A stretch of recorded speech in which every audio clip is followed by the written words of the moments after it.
Hey guys, welcome to my second review of Dune, War for Arrakis by CMON Games, designed by Marco and Francesco. I did my first preview based on the rules and the tabletop simulator module that was available during the Kickstarter. At the end of that, I got invited into playtesting and helping them, along with a few of my old War of the Ring guys. Getting the gang back together to help tweak the rules. So in this video I will be commenting on the changes that are now present in the current rule set available to the backers if you read the updates on the Kickstarter page for Dune or for Arrakis. So full disclosure, I will not be commenting on stuff we tested that the designers decided not to use. What I will add are things that I might have done, and I'm not going to comment on if they are if it was something we tested or not, or it was something that was discussed or not, but I will just say these are things I think still could improve the game, and maybe how sure I am of it. Some of them might be it could work, it couldn't work, and I will do that at the end. Okay, let's get into the first part.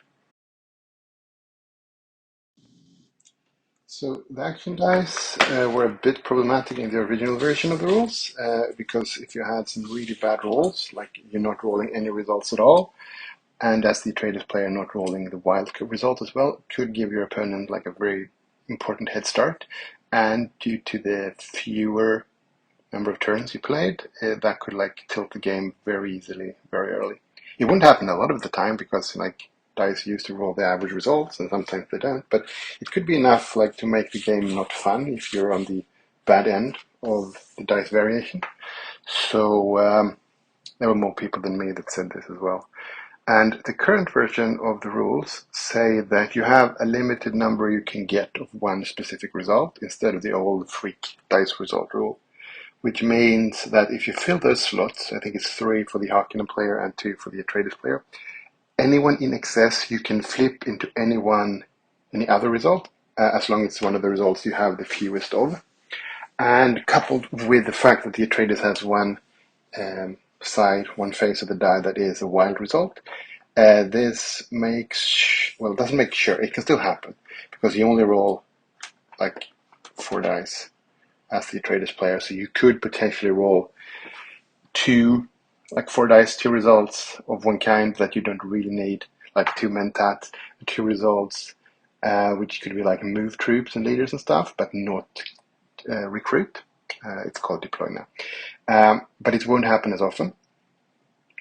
So it's been tweaked a bit. The old rule where you had Bene Gesserit cards, which basically didn't help because getting the Bene Gesserit cards early in the game were very slim. So that has been changed as well, but I will get to that later. So this rule basically replaces both the ability to change dice from Bene Gesserit cards as well as what happens when you roll the freak results. So it's more balanced now than before. And I mean, only time will tell if it's balanced enough, but it should be less chaotic, and there's a less risk of being absolutely destroyed due to bad dice than before. There's also another thing here, and that is generally the games go for a few more turns than before. Previously, it's 3 turns and the game could be decided. Most the games I've played with the new rules, and some during the testing as well, which is a trip from the old rules to these rules. In general, game length has been added to, which is a good thing when it comes to dice variation, because you will roll these action dice more now in this rule set than in the old one, which also means that the average dice will even out slightly better than before. So this is a step in the right direction. Is it enough? I think you need way more games to actually get the proper result. Like when you release it into the wild and you get thousands of plays once the game has been released, you will see. But the one thing I'm pretty sure of here is it's not as bad as before, and it sounds like it's a horrible thing. It's really not. It's way more balanced than before. That's basically the bottom line. It's not as balanced as, for example, War of the Ring, due to the number of turns. You still play fewer turns in this game than in War of the Ring, and especially like for the Harkonnen player who needs 3 of a kind and has 8 dice or fewer depending on how they play, compared to the Atreides player who has 4 dice and 2 slots for each kind. It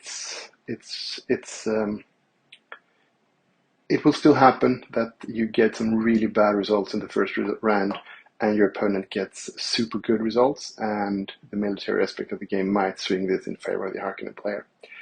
But it's not as important as before, and it gives you more chances to play around it, due to the fact that the games usually take 1 or 2 turns more than before, at least. So it's a plus in my book. And on to the next one. When it comes to the spice in the game, there's been quite a few overhauls. First of all, you can the Harkonnen player now starts with all their action die available. 8 action dice. So they have less harvesting capabilities, but all the resources from the go. And if they don't get enough spice, the Imperial bans that basically never happened in the previous rule set, were like they happen every time one of your 3, the 3 things you're depending on, go down. So you will have to learn to adapt to these bans and use them. They will be like present in the game all the time, which is a big win because it adds a lot of theme with the guild, the Choam, and whatever the third one is that I'm forgetting right now. Maybe just from the... Well, never mind. So the thing is, like, it will be present in the game, adding theme and adding game mechanics, which makes the managing of which one do you drop down much more important for the Harkonnen player, and that will just add fun to the game, more involved in the theme. And in addition to this, they managed to put in stockpiling, which is basically what the Baron Harkonnen is actually trying to do in the story. He wants to get his stockpiles of spice back up because it cost him a lot of money, which is basically spice, to have the Imperial troops shipped to Arrakis to actually defeat the Atreides, like what happens in the first part of the book. And if you've seen the movie as well, or either version of the movie, when they actually, like, spoiler alert, captures the Duke using their traitor and all of that and taking control of Arrakis. So those things are now in the game in a good way. So in the early game, you can actually use spice to just gain victory points or supremacy points as the Harkonnens, which is very thematic, and it adds another dynamic to the harvesting game. Like, what do I use my spice points for? Can I afford an Imperial ban? Does it matter if I need that extra die or not, or do I benefit from getting my points instead? And that's just a big win. They've found a very good way to increase all of this. What they also did here is, like, to avoid making it super obvious that the Fremen player or the Atreides player has to use his troops to kill harvesters, they have removed so that you don't no longer score victory points for the Atreides player by destroying harvesters. But at the same time, it's still super important to destroy harvesters because you limit the amount of spice the Harkonnen can use, either to keep their dice active or to gain early victory points. So it's a still very war gamey situation where the Atreides player wants to hunt harvesters, either with the worms or with his troops. So that's, like, basically a big plus for the theme. They've woven this part of the story much better into the gameplay.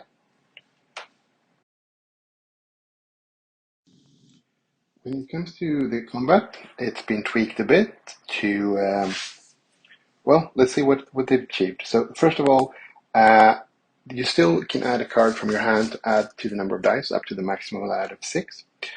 And that's kind of like, nothing's changed there. But the difference here is that if you're the attacker and you're attacking a settlement, after each round of combat, before the defender decides if they want to retreat or not, you have to take 1 hit and apply that to one of your figures, so to speak. And then you can keep going. But before you do that, the defender has a chance to retreat, which means you might do 1 damage to your own army, Legion, and then the opponent thinks, no, I can't do this anymore, and retreats. So you still have to do that one. And if they're still in it for the long haul here, your army that is attacking takes attrition over time. So it's even more important to do it quickly, which of course is trickier because the defenders usually like defend very fiercely in their sieges.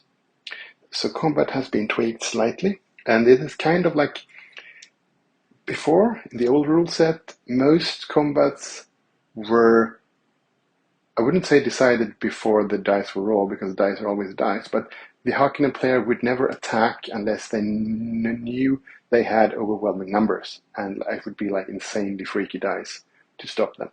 Now, even if you have a big enough army, there is always a risk that there will be enough shields on the Fremen side, so that one extra hit you have to take to press your attack might be a big important decider in who actually manages to win the combat.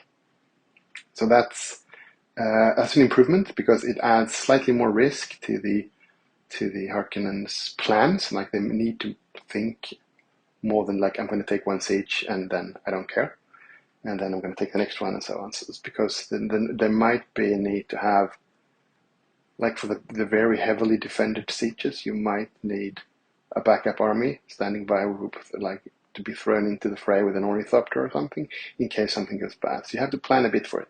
It also makes, as before, the cards in your hand more important, because they can add dice, which is super important on both sides here. It also makes the elites super important when you attack, and it also makes them super important when you defend, because if you pierce the attacker's shields, kill one extra dude, and then that gets another hit to press the combat, it just adds decision points, and like it makes the combat still super brutal like before, even slightly more brutal if you're the attacker actually, but it also makes them more, I don't know, it somehow, it makes you feel that if you are the defender, you have more of a chance than you did before, even if the siege is maybe not defended as well as you would like, which again comes back to the fact that you might not have enough deployment dice to get enough troops to defend. It kind of slightly tilts the balance, so there's a more risk for the Harkonnen player, but just slightly more. But I think this might just be enough to do the combat like basically as good as it can be. They also added the surprise attack change, that if you have the leader and use the leader to do the surprise attack, you get a free special result on the die in the combat result, which means you can always use that one leader you had in the army to do the surprise attacks ability, so to speak. So you get a free use of one leader ability, which is usually like add 1 or 2 daggers, or maybe a shield, depending on which leader it is. And that's a nice way to add emphasis on leaders, add theme, and makes the surprise attack slightly more powerful than it was before, which goes very well with the added slightly better defensive rules if you're defending a settlement. So that's also a very good thing. It's thematic and it's easy. And finally, and I think this is maybe the biggest change, they've streamlined the rules in the way that you always have to advance with your entire legion after you win a battle. Because before it's like, oh, I attacked by ornithopter, so I have to move everyone in. And in the next battle, you attack from the adjacent area, and now you don't have to move everyone in, and you only leave one dude in the siege just to destroy it. And then that guy gets just destroyed by the sandstorms or by worms or whatever that happens in the desert phase. It's not called the desert phase, but you know what I mean. So I think this is a good choice. It's just super easy to remember now. You always have to move everyone in. And it also means, as the Harkonnen attacker here, you have to plan where your army is going after the attack, or if you're just leaving them to their fate to the desert after you've taken the siege. So it's both thematic, because it was kind of strange before when you sometimes couldn't, you sometimes didn't have a choice. So yep, I like this change a lot, and it also makes it more costly if you don't plan to attack like further out into the desert with this army. Like if you attack a siege close to the mountains or the plateaus, and then you think I might actually have enough power here to attack a less defended siege further out into the desert. instead of just I'm going to take that and all the rest of the troops are just like I don't care about them. So you have to manage your personnel a bit better with this rule as well, and it also makes it like you don't just throw people away to die for no reason. Even if you're the Harkonnen, you still want them to be efficient because that's still important. So all in all, the combat changes are all good. Combat is still brutal. It's still a different combat system than War of the Ring, even though they've now added the one you have to take a hit to press your attack. It's not requiring to downgrade an elite like you do in War of the Ring. It can be any guy that can take the hit. So it's also more streamlined, easy to not mess up in the heat of battle, so to speak. So basically 2 thumbs up for all of the combat tweaks. Next up, we're going to have a look at the new Bene Gesserit tokens and the changed planning cards and how they work in the game. So if we're going to start with the Bene Gesserit tokens, they are basically now a way for the players to have a look at the planning cards, adding value to the planning cards, as there are ways for you to manipulate which cards you get, and basically have more events and theme come into the game. Before, in the previous version, the cards were they were important because you got more dice for combat, and you have some really powerful events that can happen to change the balance of the game, so to speak, or have you a chance to get a quick comeback or move the important part, like move to where on the map something important is happening, forcing your opponent to rethink his or her plans. And now there's an easier way to get the cards you want or need. It's not massive because you only start with one if you're the traders player due to Jessica being a Bene Gesserit. And then as more characters come in that has the Bene Gesserit trait, more of these tokens gets added to the game, which gives both players more options. So in general, that's a good thing. It adds theme, and it adds an option to I really need something in this situation. There might be a way to get it, and that's kind of where this comes in. So that's a good add. It doesn't do anything that's complicated. It just adds theme and a good game mechanic. No longer do you need to get the right cards that have the Bene Gesserit icons on them to do stuff. So instead, if you have a Bene Gesserit in your ranks, you have one use of a Bene Gesserit token. And then there are ways to get more of them as the game progresses, which is good and fun and thematic. When it comes to the planning cards, in general, they are more important now than before. They have been updated, they've been more clearly written what is allowed when you do them and how they work. And some of them are basically the same, just reworded. Some are added and tweaked just to add more theme and add more use. And it's just a good thing. So just have a read through and decide for yourself. It's not game-breakingly good or anything, but it's just slightly more thematic, slightly more usable thanks to the Bene Gesserit tokens as well. And cards are in general slightly more useful now than before, which is just a good thing because a lot of the theme from the book, a lot of the events, are in the cards. Next up, we have the family atomics that have had a slight tweak. Before, when the presence marker for the victory point marker for traders anyone reached step 8, they triggered, and then just had to do them right there and then. Now, once it's on 8, or one of them is on 8, they are now available, which then means that the traders player can use them during their action phase, for free, just as do it and then do their action, which means you could now set up an attack on a Harkonnen settlement within the mountains, behind the shield wall, or you could use them to move one of the armies on one of the 3 areas you can hit with the atomics, to set up potential attacks or slow down the Harkonnen approach or something. You can actually use them tactically when you want them to be used, instead of just having to use them when one of your victory markers reaches number 8, which is just super good because it adds agency to the players, or the traders player in this case. And it also means that the Harkonnen player has to be aware of this. Okay, so anytime now during my opponent's turn, the atomics might go off, and you have to be able to play around that because being in these three areas might be dangerous because the army might be moved somewhere where I don't really want them. Maybe to trigger a worm attack on that army, or maybe to open up so the Atreides can worm ride into an attack, like what actually happens in the book. You can actually set up the battle for Arrakis within the game now. So this is just a big plus, allowing this to be in the hands of the Atreides player instead of just being forced to do it when it happens. So, yep, big thumbs up. Okay, on to one of the, like, maybe not the bigger changes, but the important one, and that is the working of the prescience cards and winning for the Atreides player. So let's start with the winning part here. Like, now the Atreides player wins during the check victory step at the end of each round.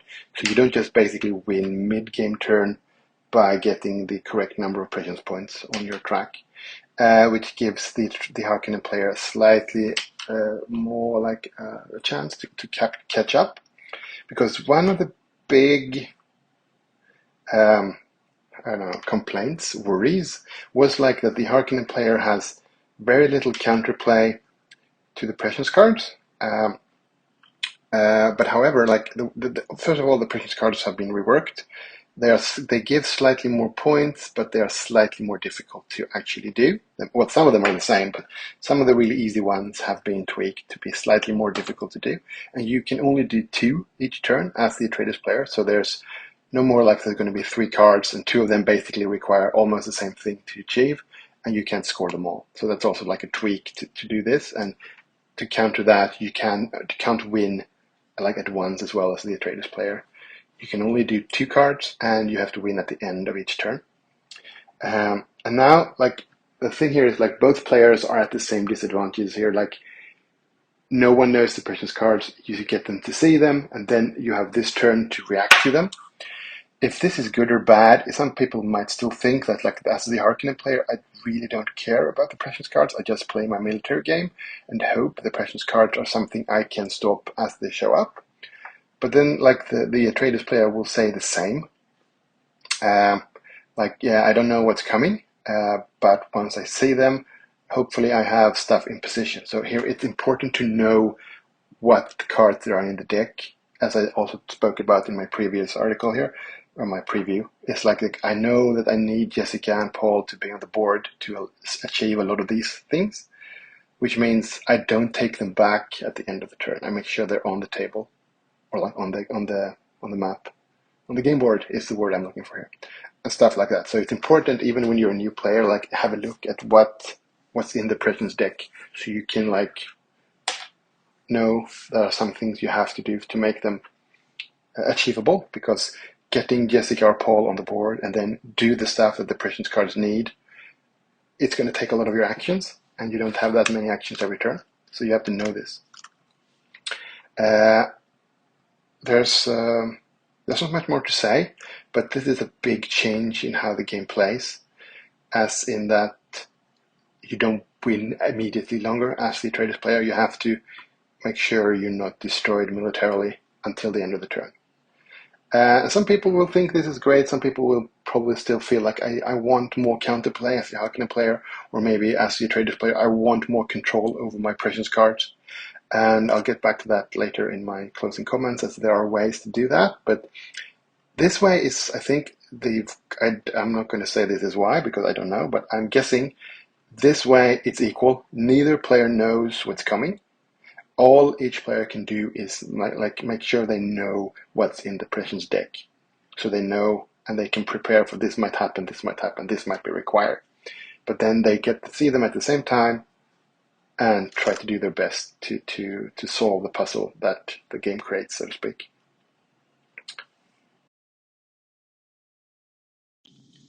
They've tweaked the desert hazards a bit, which basically makes it more streamlined, easier to remember how to do it.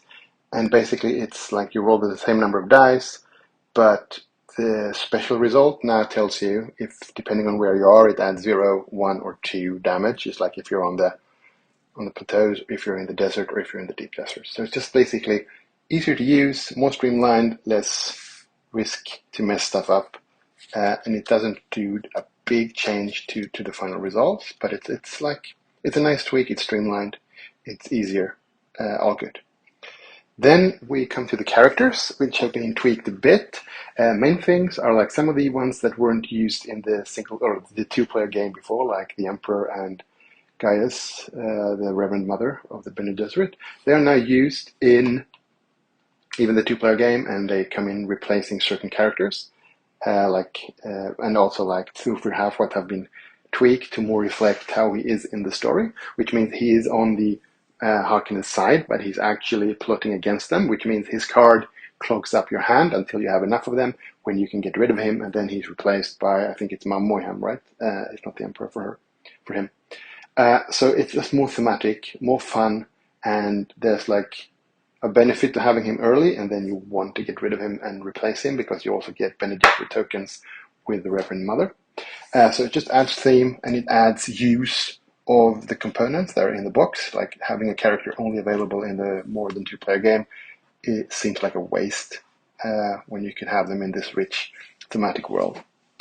Let's see, same thing with Fade. Fade now replaces the Beast Raban, which is also very thematic because basically the Baron gets to a point where he basically gives up on Raban and wants to sacrifice him, and then have Fade show up as the savior, having the people of Arrakis like embrace him because he got rid of the Beast and made everyone happy again.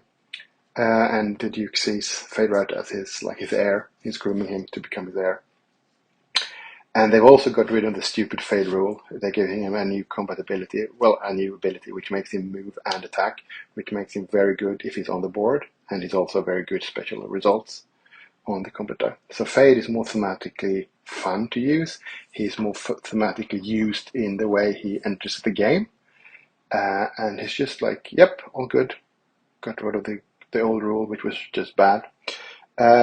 Here's I'm slowly now getting into the end of this one, and I'm going to get to my comments on what I would do instead, which I actually think would improve the game. There's not a lot of stuff, but this is one I kind of think is important, because both Feyd-Rautha and Alia of the Knife, on the Atreides side, they enter the game based on the player's victory points, so to speak, if they are reached the 6th level, I think, like step 6.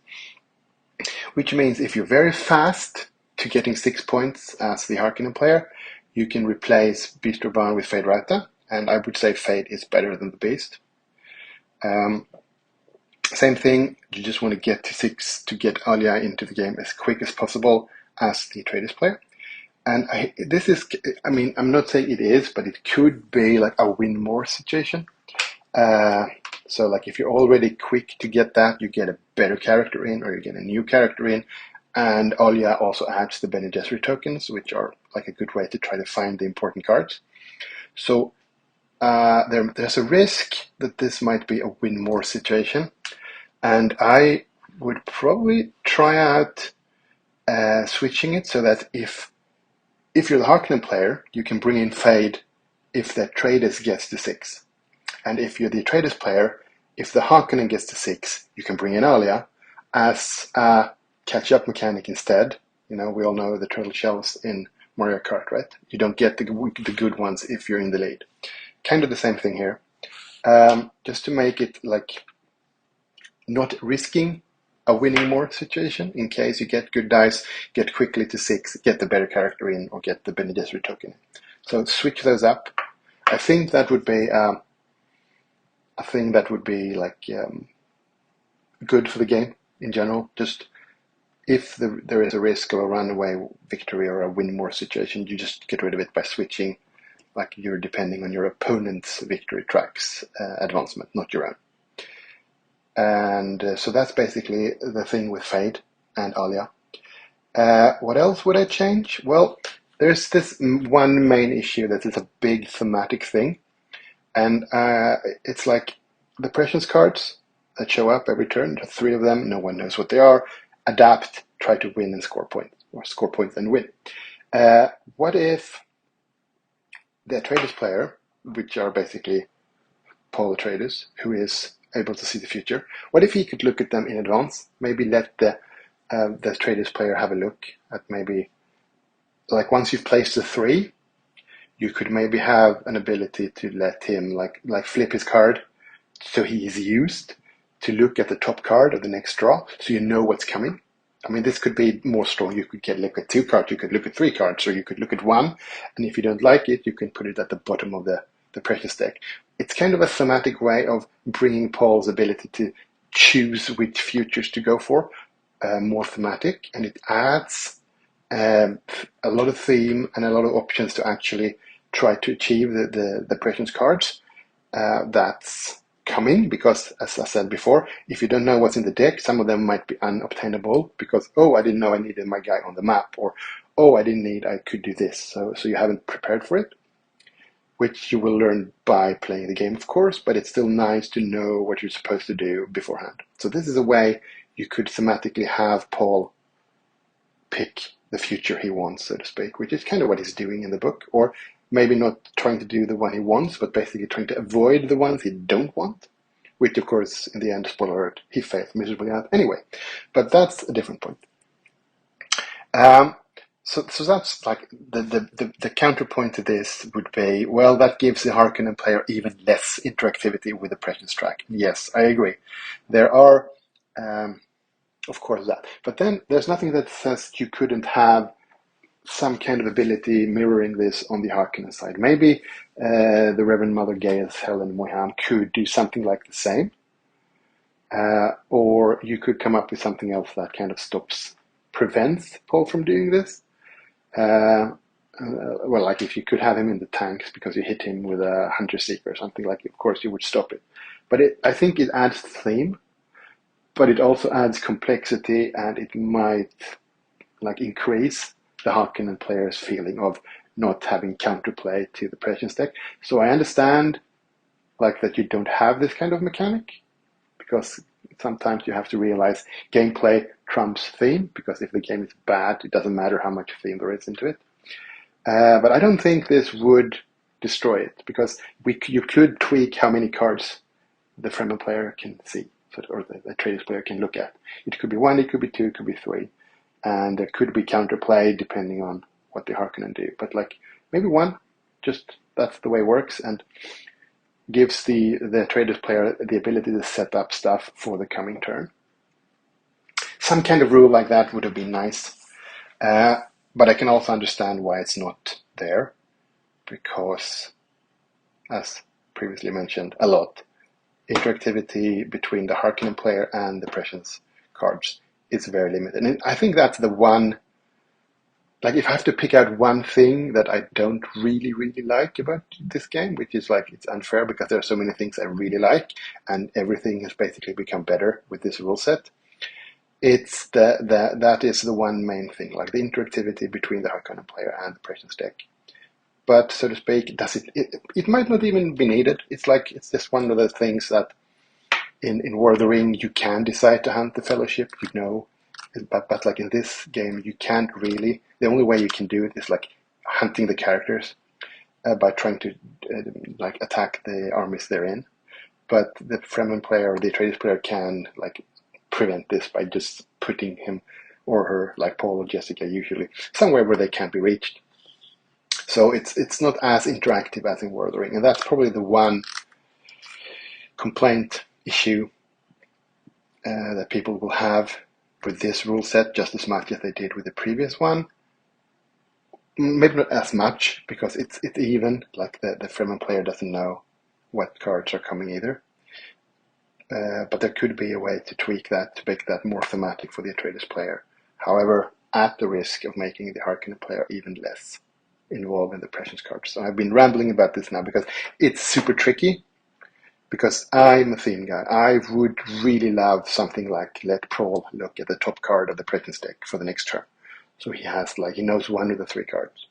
At the same time, I understand why the Harkonnen player would say, but that gives me even less options to stop him to do it, because he can set it up, but I can't set up a prevention. But on the other hand, like there isn't that much that the Fremen player can do like to prevent what the Harkonnen is doing in some other areas, like how he's spending his spice.